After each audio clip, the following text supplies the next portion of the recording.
ಇಲ್ಲಿ ನೋಡಿ, ಇಲ್ಲಿ ಶಿವಮೊಗ್ಗದಲ್ಲಿ 1ನೇ ತರಗತಿ ವಿದ್ಯಾರ್ಥಿಗೆ ಹೃದಯಾಘಾತ ಆಗಿದೆಯಂತೆ. ಮಕ್ಕಳಲ್ಲೆಲ್ಲ ಈ ರೀತಿ ಆಗಿಬಿಟ್ರೆ ಇನ್ನು ದೊಡ್ಡವ್ರ ಪರಿಸ್ಥಿತಿ ಅಂಥದ್ದು.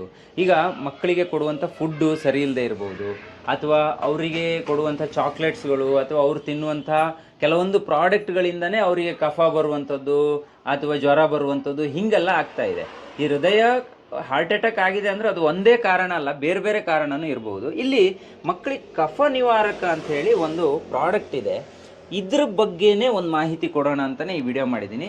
ಈ ಕಫ ನಿವಾರಕ ಏನಕ್ಕೆಲ್ಲ ಯೂಸ್ ಆಗುತ್ತೆ? ಇದರಲ್ಲಿ ಒಟ್ಟು 4 ರೀತಿ ಇದೆ.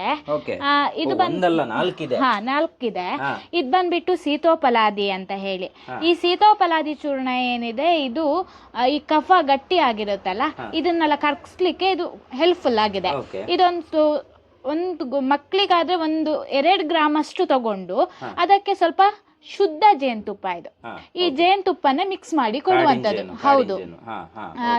ಹಾಗೆ ಈ ಕಫ ನಿವಾರಕ ಸಿರಪ್ ಇದೆ ಅಲ್ಲ, ಇದನ್ನ ಬೆಳಗ್ಗೆ ಸಂಜೆ ಮಕ್ಕಳಿಗೆ 5 ml ಅಷ್ಟು ಕೊಡುವುದು. ಬೆಳಗ್ಗೆ ಸಂಜೆ ಕೊಟ್ರೆ ಸಾಕು. ಆಮೇಲೆ ಈ ಹರಿದ್ರಾಖಂಡ ಅಂತ ಇದೆ. ಈ ಹರಿದ್ರಾಖಂಡ ಇದೆಯಲ್ಲ, ಈ ಮಕ್ಕಳಿಗೆ ಇಮ್ಯುನಿಟಿ ಪವರ್ ಕಡಿಮೆ ಆದಾಗ್ಲೇ ಈ ಕಫ, ಶೀತ, ಕೆಮ್ಮು ಅನ್ನುವಂಥದ್ದು ಶುರು ಆಗೋದು. ಈ ಜ್ವರ ಬರುವಂತದ್ದೆಲ್ಲ ಪದೇ ಪದೇ ಆಗ್ತಾ ಇರುತ್ತಲ್ಲ, ಅದಕ್ಕೆಲ್ಲ ಈ ಹರಿದ್ರಾಖಂಡ ಯೂಸ್ ಆಗುತ್ತೆ. ಈಗ ಪದೇ ಪದೇ ಜ್ವರ ಬರ್ತಾ ಇದ್ರೆ, ಕೋಲ್ಡ್, ಕಾಫ್ ಇಂಥದ್ದಾಗ್ತಾ ಇದ್ರೆ, ಇವು 4 ಬೈ ಮಾಡೋದ್ರಿಂದ ಇದನ್ನ ಪ್ರತಿದಿನ ಅವ್ರ ಮನೆಯಲ್ಲಿ ಇದನ್ನ ಇರಿಸ್ಕೊಳ್ಳೋದ್ರಿಂದ ಏನಾದ್ರೂ ಆದಾಗ ಇದನ್ನ ಕೊಟ್ರೆ ಅದನ್ನ ಕ್ಲಿಯರ್ ಮಾಡ್ಕೋಬಹುದು. ಹೌದು, ಯಾವುದೇ ರೀತಿ ಅಲರ್ಜಿ ಆಗ್ಬೋದು ಮಕ್ಕಳಿಗೆ, ಎಲ್ಲದಕ್ಕೂ ಯೂಸ್ ಆಗುತ್ತೆ. ಈ ಹರಿದ್ರಾಖಂಡವನ್ನ ಮಿಲ್ಕ್ ಅಲ್ಲಿ ಹಾಕಿ ಕೊಟ್ರೆ ಮಕ್ಕಳು ಕುಡಿತಾರೆ. ಇದರಿಂದ ಅವರ ಇಮ್ಯುನಿಟಿ ಪವರ್ ಜಾಸ್ತಿ ಆಗುತ್ತೆ. ಇದು ಈ ಕಫ ಆಗೋದು, ಕೋಲ್ಡ್ ಆಗೋದು, ಪದೇ ಪದೇ ಉಬ್ಬಸಗಳಾಗೋದು, ಅಂತ ಉಬ್ಬಸ ಆಗಿ ಕೆಲವು ಮಕ್ಕಳು ಉಸಿರಾಟಕ್ಕೂ ತುಂಬಾ ಪ್ರಾಬ್ಲಮ್ ಮಾಡ್ಕೊಂತಿರ್ತಾರೆ. ಅದು ಕೂಡ ಹೃದಯ ಸಂಬಂಧಿ ಕಾಯಿಲೆಗೂ ಒಂದ್ ಕಾರಣ ಆಗ್ಬಹುದು. ಆತರ ಉಬ್ಬಸ ಆಗಿರುವ ಮಕ್ಕಳಿಗೂ ಕೂಡ ಇದನ್ನ ಕೊಡೋದ್ರಿಂದ ಆ ಉಬ್ಬಸವನ್ನು ಕೂಡ ಕ್ಲಿಯರ್ ಮಾಡ್ಕೋಬಹುದಲ್ವಾ? ಎಸ್, ಇದ್ರ ಬಗ್ಗೆ ನಾನು ಡೀಟೇಲ್ ವಿಡಿಯೋನ ಹೆಗ್ಗದ್ದೆ ಸ್ಟುಡಿಯೋ ಯೂಟ್ಯೂಬ್ ಚಾನಲ್ ಹಾಕಿದ್ದೀನಿ. ಕಫ ನಿವಾರಕ ಅಂತ ನೀವು ಸರ್ಚ್ ಕೊಟ್ರೆ ನಿಮ್ಗೆ ಅದು ಸಿಗುತ್ತೆ, ಆ ವಿಡಿಯೋ ಸಿಗುತ್ತೆ. ಡಾಕ್ಟರ್ ಅದರಲ್ಲಿ ಆನ್ಸರ್ ಅನ್ನ ಕೊಟ್ಟಿದ್ದಾರೆ ನೋಡಿ. ಇಲ್ಲಿ ಹರಿದ್ರಾಖಂಡ, ಸೀತೋಫಲಾದಿ, ಮತ್ತೆ ಕಾಡು ಜೇನು, ಮತ್ತೆ ಕಫ ನಿವಾರಕ, ಇವು ಇಷ್ಟು ನಿಮ್ಮ ಮನೇಲಿ ಇರ್ಲಿ. ಇದನ್ನ ಹೇಗೆ ಕಳಿಸ್ತೀರಿ? ಬಾಕ್ಸ್ ಮಾಡಿ ಕಳಿಸ್ತೀರಾ? ಒಂದ್ ಪ್ಯಾಕ್ ಇದು ಹೇಗೆ? ಇದು ಒಂದು ಕಿಟ್ ಬರುತ್ತೆ. ಆ ಕಿಟ್ ಬೇಡ ನಮ್ಗೆ, ಸಪ್ರೇಟ್ ಬೇಕು ಅಂತ ಹೇಳಿದ್ರು ನಾವು ಕೂಡ ಕಳಿಸ್ತೀವಿ ಇದನ್ನ. ಬಟ್ ಇದೊಂದು ಕಿಟ್ ಮನೆಯಲ್ಲಿದ್ರೆ ತುಂಬಾ ಒಳ್ಳೇದು, ಯಾವಾಗ ಬೇಕಾದ್ರೂ ಯೂಸ್ ಮಾಡಬಹುದು. ಅವಾಗ ಜ್ವರ ಬರೋದು ಆತರ ಎಲ್ಲ ಆದ್ರೂ ಅದರಿಂದ ರಿಮೂವ್ ಮಾಡ್ಕೋಬಹುದು, ಮಕ್ಕಳ ಆರೋಗ್ಯವನ್ನ ಸುಧಾರಿಸ್ಕೋಬಹುದು. ಈ ಜೇನುತುಪ್ಪ ಎಲ್ಲ ಮನೆಯಲ್ಲಿ ಇರ್ಬೇಕು ಅಂತ ಹೇಳ್ತಾರೆ. ಹೌದು. ಸೊ ಈ ಕಾಡು ಜೇನು ಇನ್ನೂ ಜಾಸ್ತಿ ಬೇಕಂದ್ರೆ ಸಿಗುತ್ತಾ? ಸಿಗುತ್ತೆ, ಎಷ್ಟು ಬೇಕಾದ್ರೂ ಸಿಗುತ್ತೆ. ಇಲ್ಲಿದೆಯಲ್ಲ, ಓಕೆ, ಎಷ್ಟು ಬೇಕಾದ್ರೂ ಸಿಗುತ್ತೆ.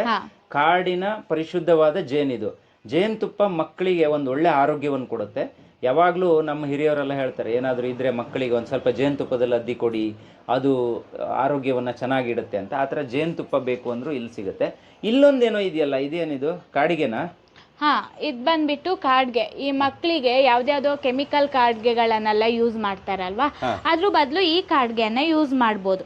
ಇದನ್ನ ತುಪ್ಪದಿಂದಾನೇ ಮಾಡಿರ್ತಾರೆ, ಮತ್ತೆ ಇದಕ್ಕೆ ಸ್ವಲ್ಪ ಗಿಡಮೂಲಿಕೆಗಳನ್ನ ಹಾಕಿದ್ದಾರೆ. ಇದನ್ನ ಡಾಕ್ಟ್ರೇ ರೆಡಿ ಮಾಡಿರೋದ್ರಿಂದ ಯಾವ್ದೇ ರೀತಿ ಹಾರ್ಮ್ಫುಲ್ ಇಲ್ಲ. ಮಕ್ಕಳಿಗಾಗ್ಲಿ ದೊಡ್ಡವರಾಗ್ಲಿ ಯಾರು ಬೇಕಾದ್ರೂ ಯೂಸ್ ಮಾಡ್ಬೋದು. ಇದು ಲಾಂಗ್ ಲಾಸ್ಟಿಂಗ್ ಆಗಿರುತ್ತೆ. ಈ ಕಾಡ್ಗೆನ್ ಬೇಕಾದ್ರೂ ಮಕ್ಕಳಿಗೆ ಈ ಕಾಡ್ಗೆನೆ ಯೂಸ್ ಮಾಡ್ಬೇಕು ನನ್ನ ಪ್ರಕಾರ. ಈ ಅಂಗಡಿಯಲ್ಲಿ ಮೆಡಿಕಲ್ ಅಲ್ಲಿ ಸಿಗೋದೆಲ್ಲ ಕೆಮಿಕಲ್ ಇರುತ್ತೆ, ಈ ಕಾಡ್ಗೆನ ಯೂಸ್ ಮಾಡ್ರೆ ತುಂಬಾ ಚೆನ್ನಾಗಿರುತ್ತೆ ಅನ್ಕೊಂತೀನಿ. ಹಾಗೂ ಇದನ್ನ ಮಾಡಕ್ ಕೂಡ ತುಂಬಾ ಪ್ರೋಸೆಸ್ ಇದೆ. 2 ದಿನಗಳ ಟೈಮ್ ಗಳನ್ನ ಕೂಡ ತಗೊಳ್ತಾರೆ ಇದನ್ನ ಮಾಡಕ್ ಅಂತಾನೆ. ಇದು ಬೇಗ ಬೇಕು ಅಂದ್ರೆ ಸಿಗೋದಿಲ್ಲ, ಇರುವಾಗ ಸ್ಟಾಕ್ ಇರುವಾಗ ಬೇಕಾದ್ರೆ ಇಮಿಡಿಯೇಟ್ ಕಳಿಸಬಹುದು, ಇಲ್ಲ ಅಂದ್ರೆ 1 ವಾರ ವೆಯ್ಟ್ ಮಾಡ್ಬೇಕಲ್ಲ. Okay, thank you. ಯಾರಿಗಾದ್ರೂ ಈ ಪ್ರಾಡಕ್ಟ್ ಎಲ್ಲ ಬೇಕು ಅಂದ್ರೆ ನೀವು ಇಲ್ಲಿ ಕಾಣಿಸ್ತಿರುವಂಥ ಕಾಂಟ್ಯಾಕ್ಟ್ ನಂಬರ್ಗೆ ಕಾಂಟ್ಯಾಕ್ಟ್ ಆಗಿ ಅಥವಾ ಮೆಸೇಜ್ ಮಾಡಿ ನಿಮ್ಮ ಮನೆ ಬಾಗಿಲಿಗೆ ತಲುಪಿಸ್ತಾರೆ.